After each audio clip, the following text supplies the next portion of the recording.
예, 하나님께서 우리에게 주시는 말씀은 출애굽기 13장 9절 그리고 베드로전서 1장 10절에서 11절 저희들 보겠습니다. 출애굽기 13장 9절 먼저 함께 읽겠습니다. 출애굽기 13장 9절입니다.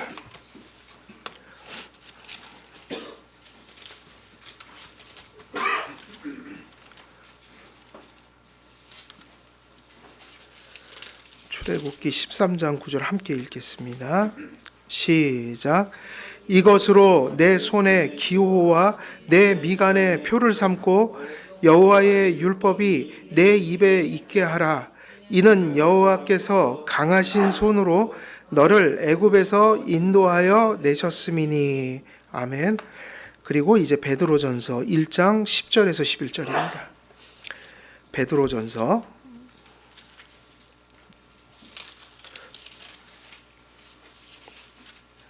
1장 10절에서 11절까지입니다. 우리 함께 또 읽겠습니다. 시작. 믿음의 결국 10절부터 10절. 예. 시작.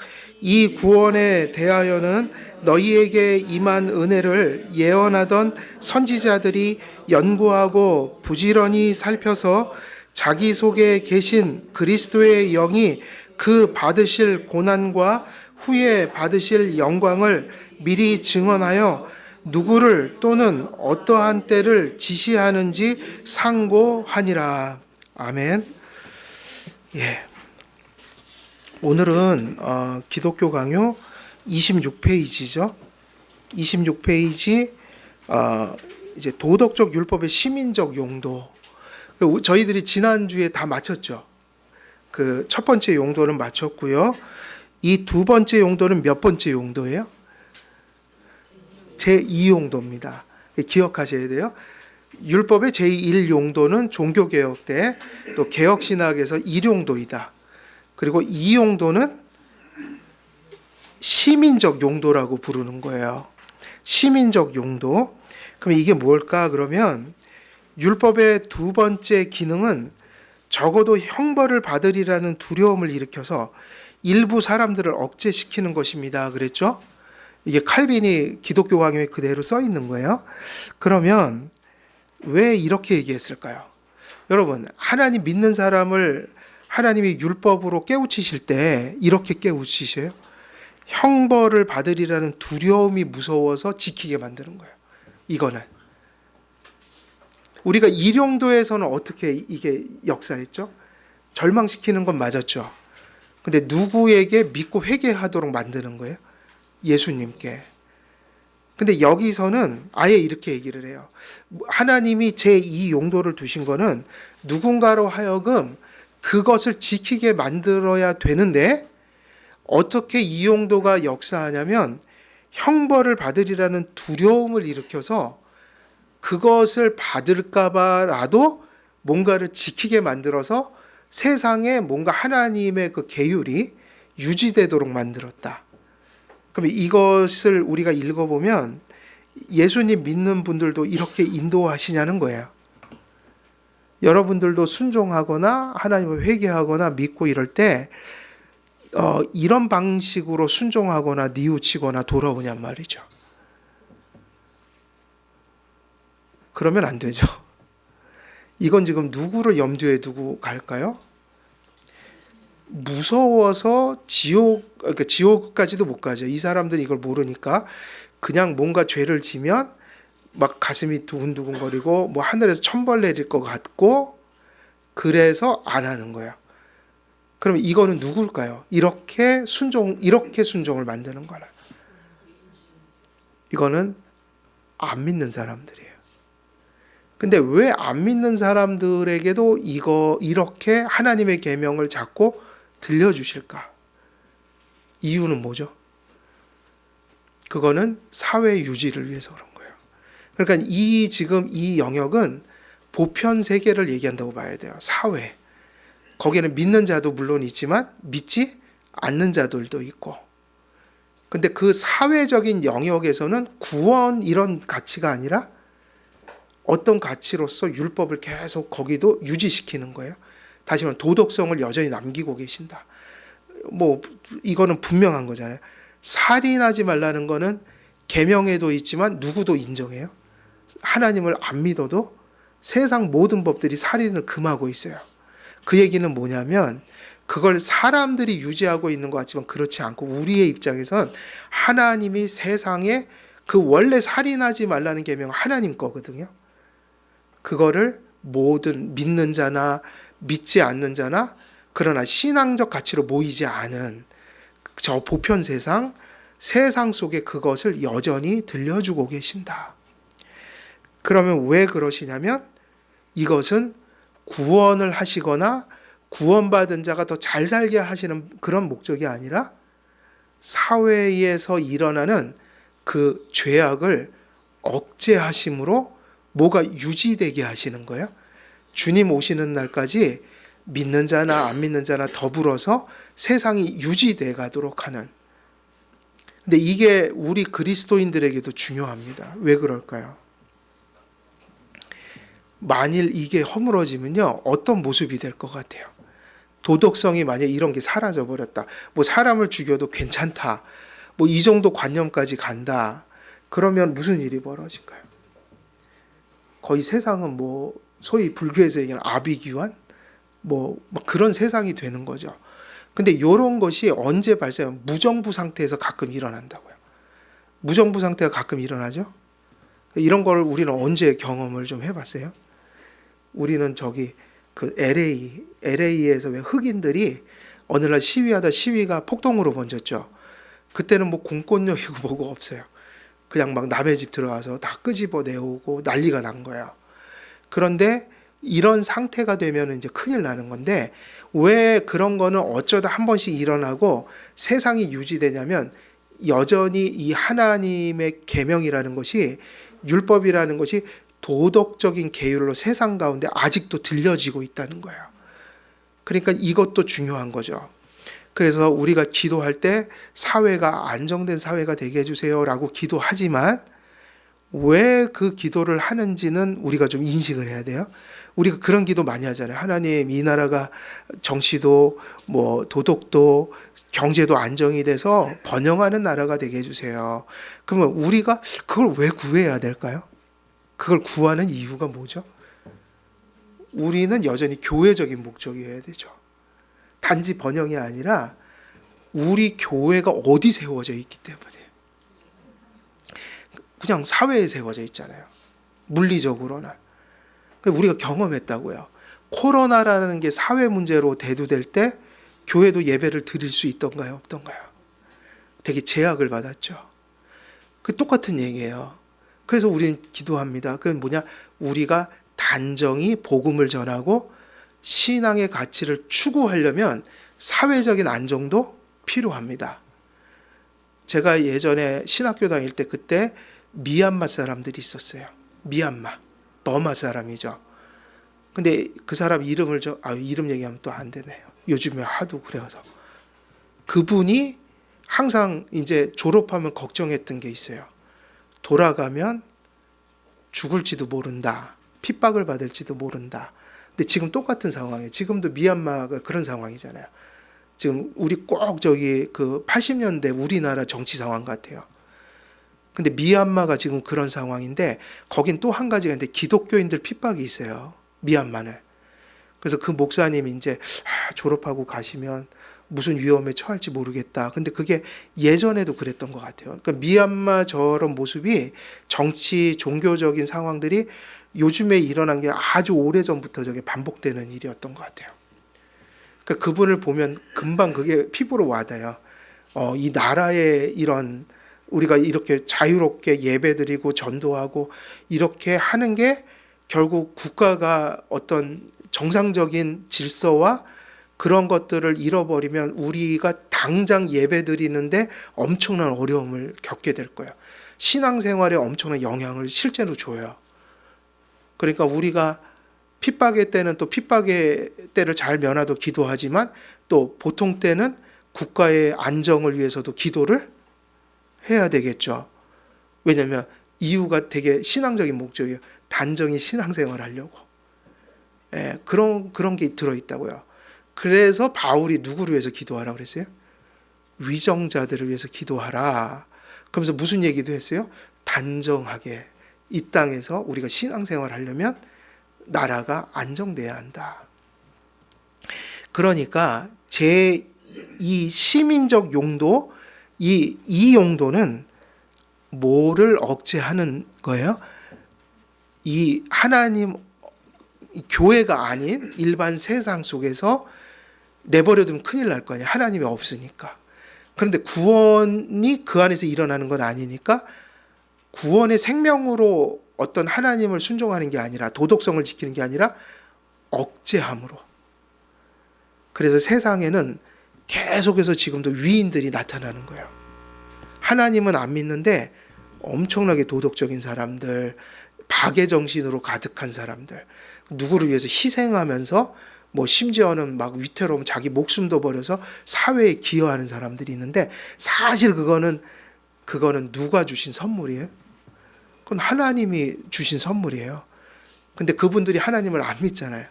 생명에서 나온 건 아니란 말이에요. 그럼 뭐냐면 이 사회를 억제하시고 죄성을 억제하셔서 뭔가는 그런 도덕성이 발휘되도록 하나님의 역사하시는 일반 역사가 있다. 그러니까 성령의 역사는 구원 역사가 있고, 또 일반적인 세상을 다스리는 것도 누구셔요? 성령이시죠. 그러니까 그것은 일반적인 역사들이에요. 자, 근데 그것이 중요한 거죠.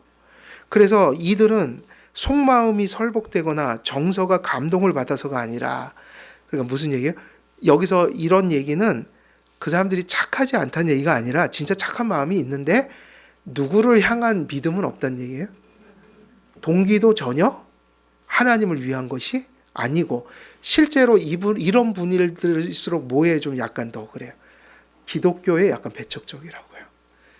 왜냐하면 첫 계명은 무시해요. 첫 계명을 부정해요. 그러니까 생명은 없어요. 그런데 그것도 가치가 있는 것은 그런 사람들이 사회에 존재해서 사회가 유지돼 가는 거죠. 그래서 우리가 누군가를 칭찬하고 본받을 때 구별하셔야 돼요. 신앙의 본을 받을 사람이 따로 있고, 도덕과 박애정신과 이런 보편가치에 있어서는 그분 참 훌륭하십니다 해줄 수 있는 거예요. 근데 또 그 보편가치를 혼동해서 그걸 하나님이 주시는 생명처럼 또 이렇게 오해를 하고 이러면 신학이 이상해져요. 예, 잘못돼 간다고요. 그래서 속마음이 설복되거나 정서가 감동을 받아서가 아니라 사실은 대부분은 외적 형벌에 대한 못 때문이에요. 두려움으로 그들의 손을 묶어 정욕을 공공연하게, 정욕을 갖지 않은 게 아니라 정욕을 대놓고 발휘하지를 않는다는 거예요. 이거는 믿음이 아니에요. 내면이 바뀌어져서 하는 게 아니라 철저히 외적인 거예요. 그리고 동기도 하나님을 사랑하고 이런 게 아니라 그저 명예 혹은 또 뭐 나의 위신 혹은 어떤 나의 의를 쌓거나 뭐 이런 여러 가지 인간 중심적인 목적으로 해서 이것을 추구해 간다. 그런 것들이 우리가 이해되어야 합니다. 그래서 세상법은 뭐를 다룹니까? 세상법은 보통 어떻게 다뤄요? 동기도 안 물어요. 우리가 감옥을 가는 거는 행동을 했기 때문이에요. 누군가에게 행동을 저지르면 감옥에 갑니다. 근데 국가도 생각은 자유야 그러잖아요. 그 사상의 자유를 줬잖아요. 내가 머릿속으로 무슨 생각을 하든 그걸 사회에다가 이렇게 밖으로 영향만 안 끼치면 돼요. 그러니까는 저 세상법은 내면을 다루는 게 아니라 뭐를 다루는 거죠? 외적이고 행동적이고 관계적인 거에 책임을 지게 해요. 그 사람의 생각은 뭐 하들 내버려둬요. 근데 교회는 어디를 더 강조해요? 마음에 동기를 묻죠. 그 교회는 그걸 자꾸 가르치고 그걸 책망한다고요. 뭐 동기를 똑바로 가져라. 행동 안 해도 마음이 그러면 이미 그거 예수님이 싫어하는 거다. 뭐 이런 얘기를 많이 해요. 그래서 교회는 영적인 곳이에요. 내면적인 걸 다뤄요. 그러나 사회는 내면적인 것까지 다뤄줄 수가 없어요. 거기는 거의 제도가 외적인 거니까 타인에게 피해만 안 입힌다면 나는 범법자가 되지 않아요. 근데 하나님은 어떠셔요? 하나님은 외면적인 것이 아니라 뭐를 보셔요? 내면을 보시죠. 왜 그렇게 했는가? 누가 보셔요? 하나님이. 예. 이들에게 나타나는 것은 하나님을 두려워하거나 복종하겠다는 마음의 변화가 아니어서 그걸 뭐라고 부르죠? 억제다. 근데 억제를 받으면 받을수록 뭐는 불같이 더 일어나요? 정열의 불길은 더욱 강하게 끌어올려서 그런 세상적인 방식으로 적용되는 것을 가지고는 구원을 받을 수가 없습니다. 따라서 율법에 무서운 위험만 없다면 그들은 무슨 일이든 저지르고 죄악을 향해 돌진할 준비가 되어 있습니다. 그래서 여러분 사실은 법만 바뀌면 법만 피해갈 수 있다면 무슨 일이든 할 수 있는 가능성이 사회에는 다분히 있죠. 왜 안 하는 거죠? 하면 감옥 가니까. 벌금을 내니까.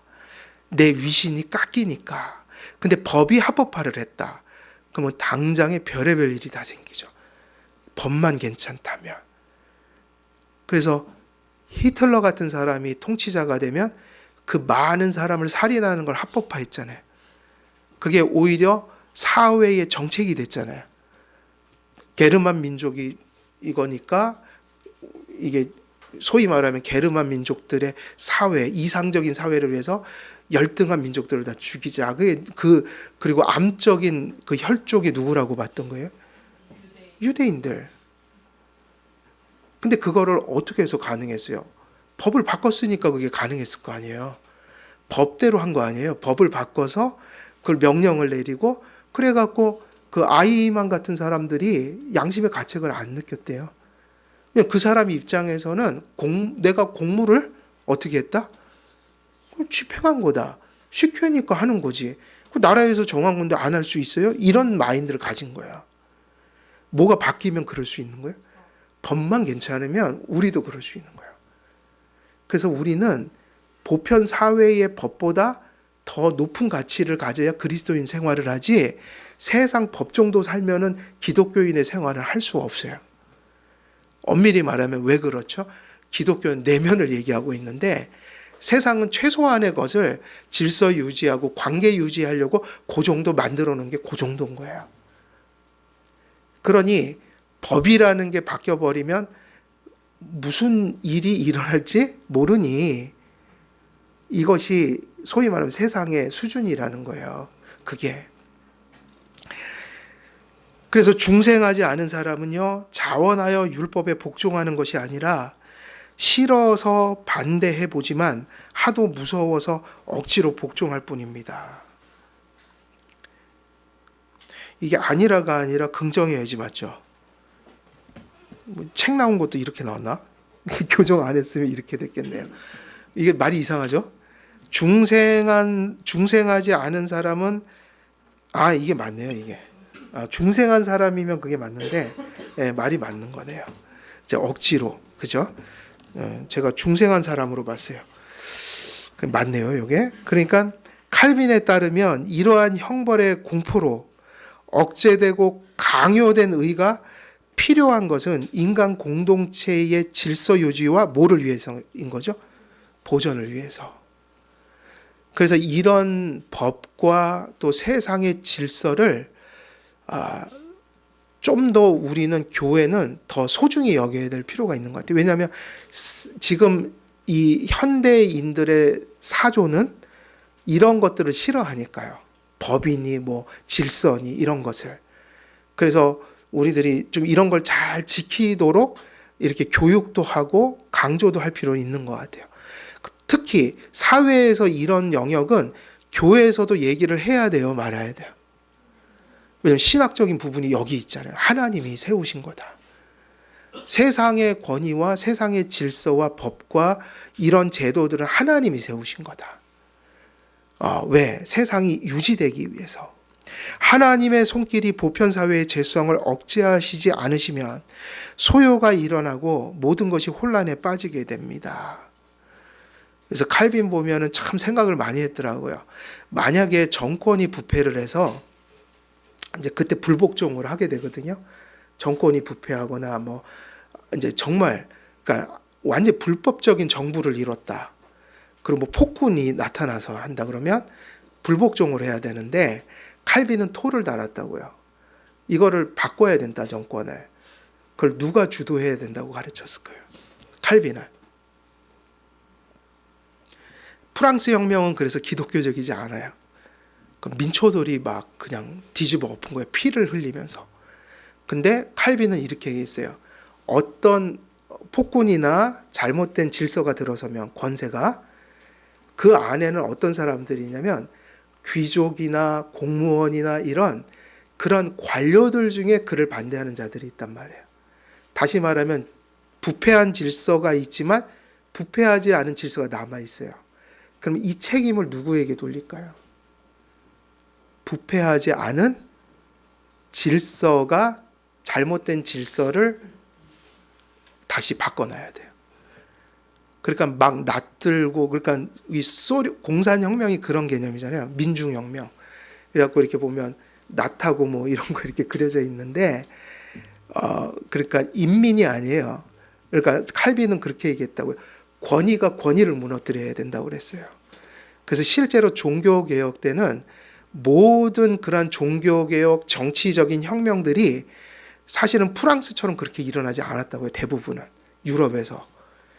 그래서 누가 보면은 왜 루터를 도와줬던 그 뭐 공작 같은 사람들이 나타나고 그러니까 종교개혁도 누가 주도했냐면 하나님이 주신 권위들 중에 부패한 권위가 있고 남겨진 권위가 있을 때 선량한 권위를 통해서 악한 권위를 무너뜨리라고 그랬다. 그래서 이제 칼빈은 거기까지만 합법이라고 얘기했어요. 정당한 혁명. 그러니까 혁명이 아니죠. 혁명이란 말 자체가 피를 의미하니까 이게 개혁이든 무엇이든 제자리로 돌려놓는 거는 항상 권위를 무너뜨리고 그리고 잘못되면 선한 권위가 악한 권위를 개혁해야 한다. 그러니까 이 개혁조차도 뭐를 강조한 거예요? 일종의 질서를. 그냥 막 그 폭동처럼 하는 게 아니라 질서가 질서를 무너뜨리게 하는 거예요. 그러니까는 그 권위를 가진 질서들 중에 부패하지 않은 질서들은 소명을 가진 거죠. 그러니까 지금도 우리나라 뭐 사회 문제가 있다. 누구 책임이 가장 큰 거예요? 국회의원들도 바른 국회의원이 있고 그릇된 국회의원이 있다면 좀 올바른 국회의원들의 어깨가 무거운 거겠죠. 그런 게 남아 있어야 되고 그런 게 남아 있다면 그것을 통해서 사회가 바뀌어야 된다. 그러면 이게 완전히 다 이렇게 끝장난 게 무슨 상태인 거예요? 이런 권위 자체가 다 없어져 버린 거예요, 사회에. 그게 무정부 상태가 되는 거죠. 그때 만약에 그거를 많이 뒤엎게 그러면 그게 재앙인 거예요. 그 정도로 사회가 부패됐다. 그러니까 대부분의 사회는 그렇게 가는 거죠. 어느 정도 선한 권위가 남아 있어서 또 정치적인 어떤 역학관계 속에서 사회가 변하기도 하고 정권이 바뀌기도 하고. 근데 정말 후진국일수록 뭐가 일어나요? 뭐 구테타 같은 거 이제 그리고 또 뭐 그야말로 폭동 같은 거. 뭐 그런 것이 주도해서 나라를 바꾸는 거는 다시 말하면 하나님이 주신 권세 속에 선량한 권세가 남아 있지를 거의 않을 때 일어나는 일이니까 그거 자체가 좋은 게 아니라 나쁜 거라고요. 그게 비극이라는 거예요. 그래서 우리가 누구를 위해서 기도를 해야 된다는 거예요? 위정자들을 위해서. 그 단지 대통령이 아니라고요. 모든 권력을 가진 자들 그리고 나라를 움직여가는 자들이 뭔가 선한 정치를 할 수 있도록 하나님 도와주옵소서. 이런 기도를 뭐 할 필요가 있는 거죠. 그래서 도덕법의 제2 용도는 사회의 안정과 평화를 위해 하나님께서 마련하셨습니다. 그러니까 제2 용도는 똑같은 율법이 적용되는 게 사실이지만 믿는 자나 회심하는 자에게 역사하는 것과 같지 않고 일반 보편 사회를 주신 또 하나님의 어떤 일반 은총적인 어떤 자비인 거죠. 그래서 저는 우리나라는 그래도 좀 감사는 해요. 우리나라는 그래도 치안이 그래도 좀 잘 돼 있는 편이잖아요. 물론 가끔 사고도 나지만 또 우리나라만큼 밤에 안심하고 돌아다닐 만한 나라도 없더라고요. 예, 저는 돌아다니지는 않았지만 얘기를 들어보면 외국에는 치안이 이렇게 좋지를 않대요. 상당히 위험하대요. 아예 밤에 나가는 건 꿈도 못 꾸는 나라들도 너무 많고요. 예, 우리나라는 그래도 이제 그런 면에서 많이 발전도 하고 안정도 됐지만 우리가 그런 걸 위해서 기도할 필요는 있는 거예요. 그것이 하나님 뜻이니까요. 그래서 갈라디아서 3장 24절에 율법의 몽학 선생 역할은 제1용도와 제2용도 모두에 적용됩니다. 그래서 1용도에서는 절망시켜서 예수님을 믿게 하는 거지만 여기서는 아예 그런 용도가 아니라 두려워서라도 죄를 안 짓게 만드는 거예요. 억제를 한다. 그래서 마음의 어떤 변화와 자비를 베푸셔서 그것을 마음의 본성으로 지키게 하는 게 아니라 무서워서 억지로 지키게 하는 그런 율법의 용도들이 남아서 사회를 유지시킨다. 제1용도와 관련하여 몽학 선생 역할은 택자들의 죄를 깨닫게 하여 그리스도의 은총을 구하게 하고, 제2용도와 관련하여 중생하지 않은 자들은 율법의 굴레를 통해 그 정욕이 억제됩니다. 그러면 이제 이렇게 얘기하면 이제 그리스도인들의 어깨가 조금 무거워지는데, 불신자들은 사회에서 그렇게 사는 거잖아요, 원래. 그럼 어떻게 보면 이해가 되는 거죠. 세상 사람들은 저럴 수도 있다. 근데 우리들은 사실은 뭐가 바뀐 사람들이에요? 새 사람이잖아요. 그리고 중생했잖아요. 그리고 하나님의 법이 그렇게 외적으로 역사하는 자들이 아니라 우리가 실제로 그것을 준수하는 실제가 있고 또 그것을 목표로 살아가는 생명을 받은 자들이니까 사실은 사회에서 기독교인들이 보편적인 가치를 지키고 갈 때 누구보다 사실은 뛰어나야 돼요. 누구보다. 세상 사람들보다. 근데 지금은 조금은 안타깝지만 저는 그게 성도들의 신앙이 없어서가 아니라 좀 교회가 그런 것을 너무 안 가르치거나 의식을 안 줬던 면도 큰 것 같지만 안타까운 건 그거예요.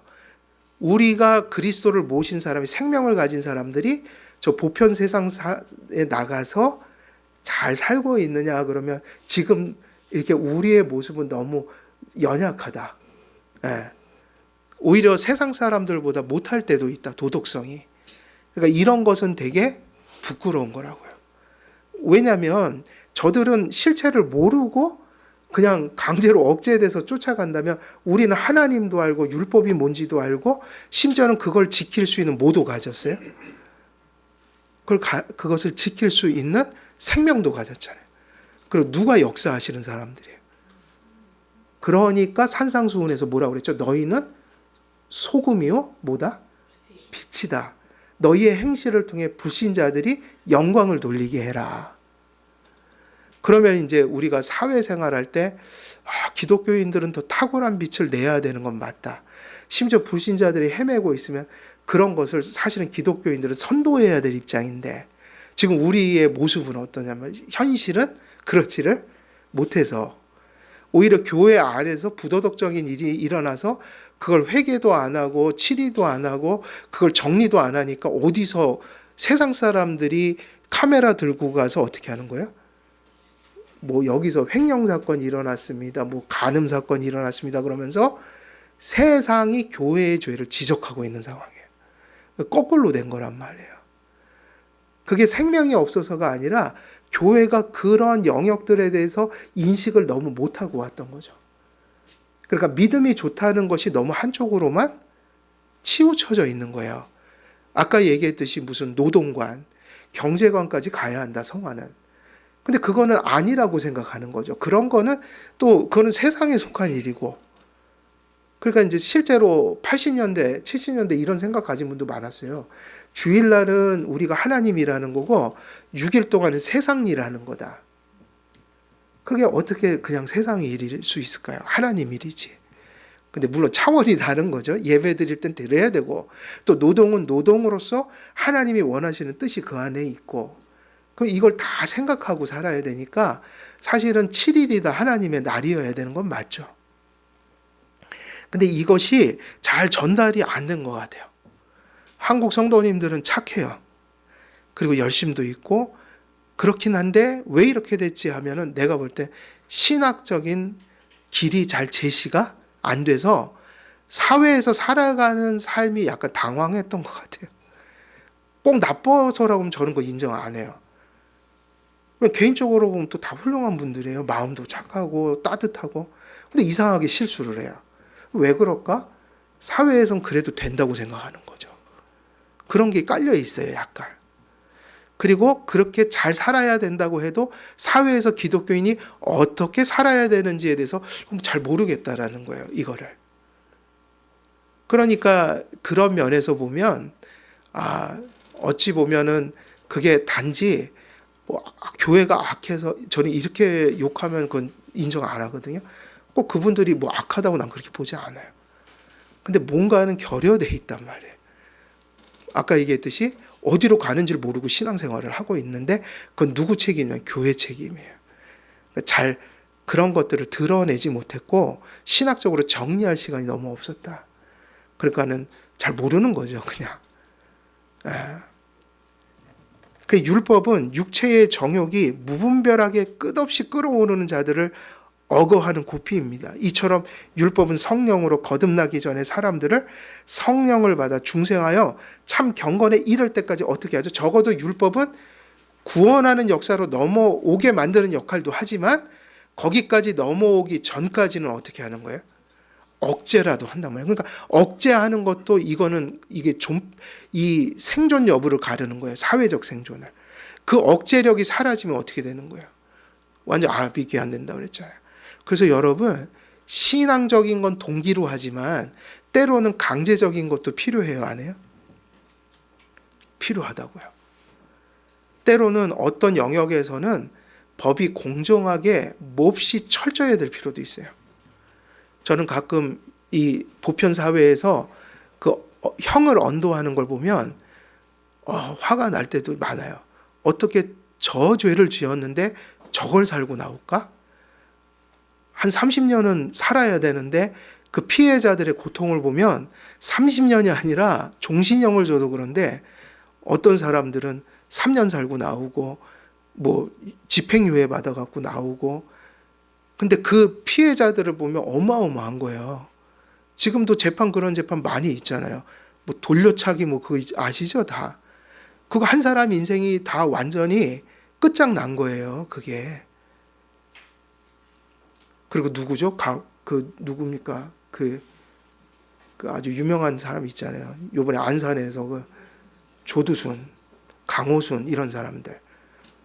그 조두순 같은 사람들이 지금 나왔잖아요. 좀 이해됩니까? 그 사람이 한 일을 한번 나중에 찾아서 좀 보세요. 그거는 살인보다 더 나쁜 죄를 저지른 거예요. 몇 년 살고 나왔어요? 10몇 년? 아이고, 나는 그 피해자들이 그 사람 나왔을 때 그 당황함도 생각을 좀 해야 돼요.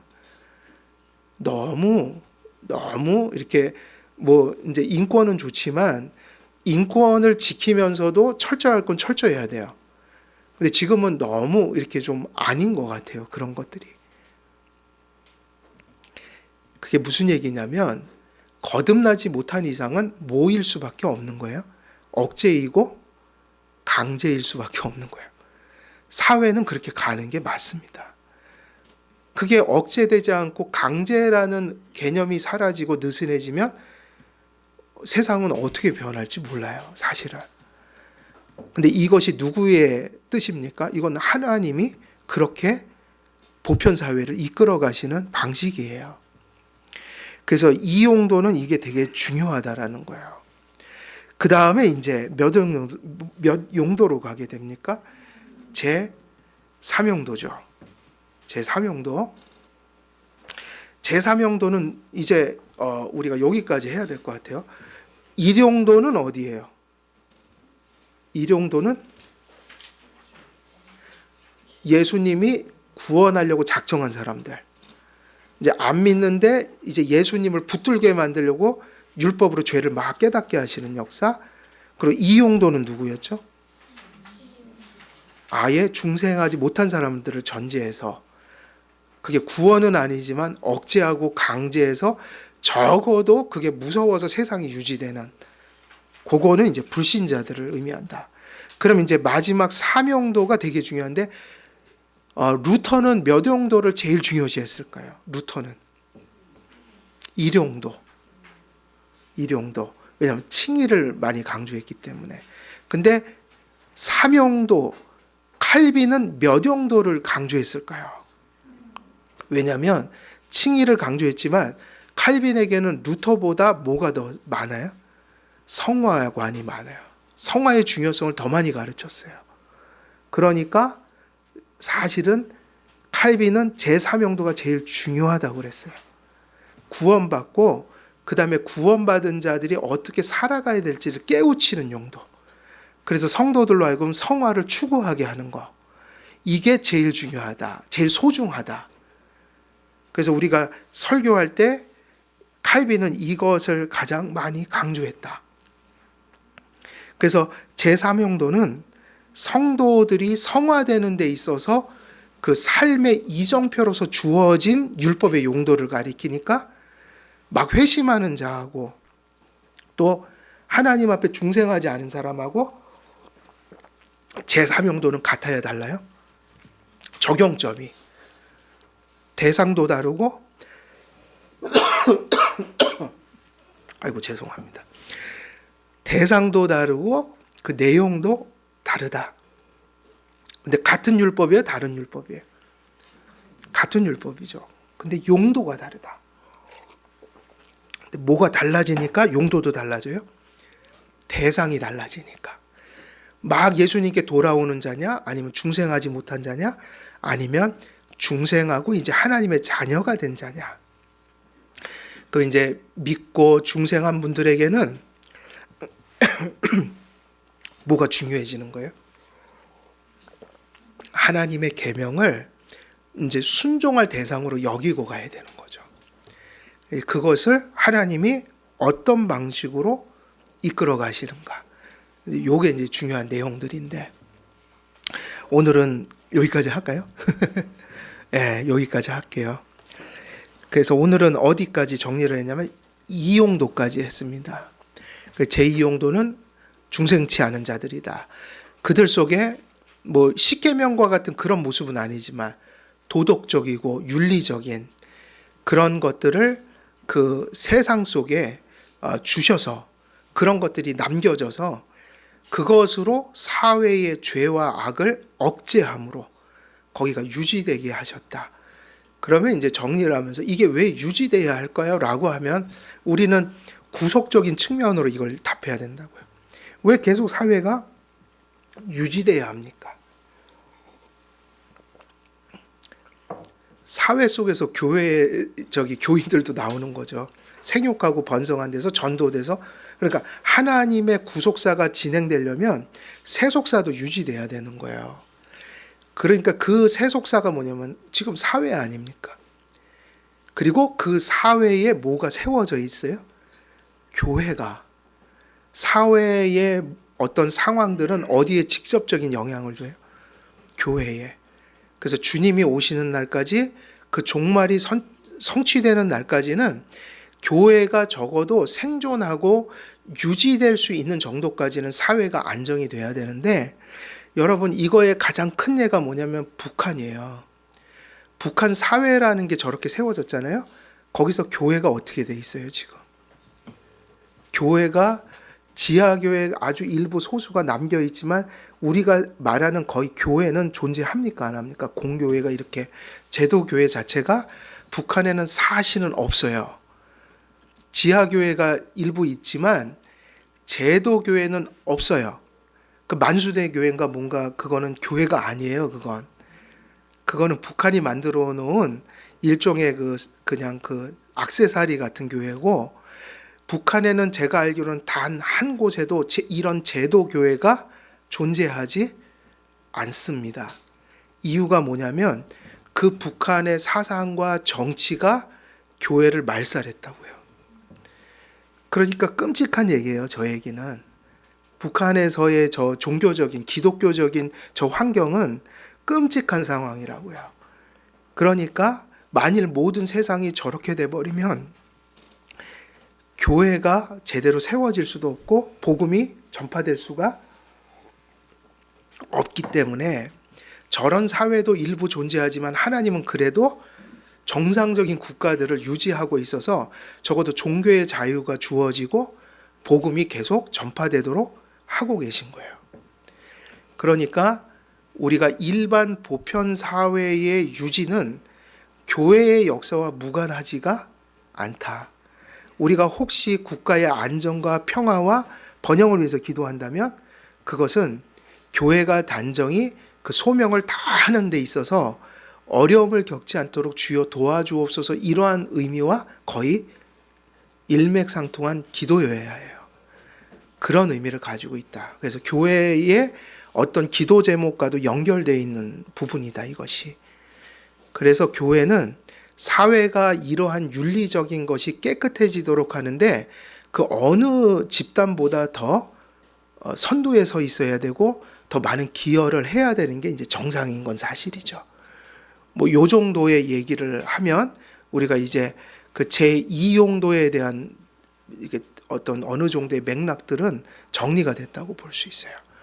예, 여기까지 말씀 전하도록 하겠습니다. 이제 기도하겠습니다.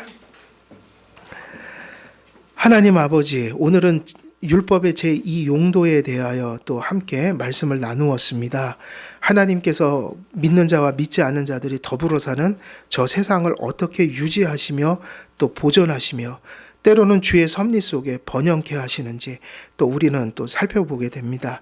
또 이러한 신학을 통해서 또 교리를 통하여 우리가 사회를 향해서 어떻게 또 우리가 함께 동참하여 살아갈지 또 우리가 저 사회를 위해서 무엇을 기도해야 할지 더 밝히 깨닫고 또 우리가 전하는 그런 시간이 되게 하시고 또 그런 기회가 될 수 있도록 이 모든 교리들을 우리의 심령 속에 또 깨닫게 하시고 또 그것들을 정립하게 하여 주옵소서. 감사드리오며 우리 주 예수 그리스도의 이름으로 기도드리옵나이다. 아멘.